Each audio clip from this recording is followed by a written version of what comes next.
Parang wala po ba kayong mga mata? Mayroon po, ginoong babae. At dalawang lalong magaling kaysa sa mga mata ninyo. Datapwat, pinagmamasdan ko po ang inyong mga kulot na buhok. Kayo ang lalong unang kakilala sa bahay na ito. Konfesor ng nasirang may bahay na babae. Ang lalong may kulang, may karapatan, at may kapangyarihan. At alin ang lupaing lalong naibigan po ninyo sa Europa? Pagkatapos ng Espanya na siyang pangalawa kong bayan, alinman sa mga lupain ng mga kalayaang Europa.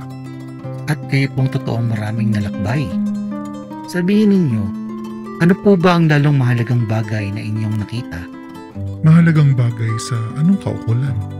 Nakikita kong ang iginiginhawa o ipinaghihirap ng isang bayay nagmumula sa kanyang mga kalayaan o mga kadiliman ng isip. At yamang gayoy nanggagaling sa mga pagpapakahirap ng mga namamayan sa ikagagaling ng kalahatan. At wala ka na bagang nakita kung di iyan lamang?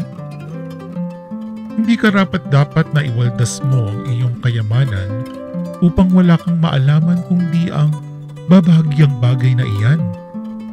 Sino mang musmo sa eskwelahay nalalaman yan?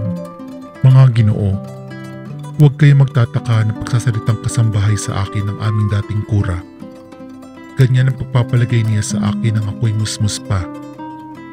Sapagkat sa kanya'y para ring hindi nagdaraan ng mga taon. Huwag po kayong umalis.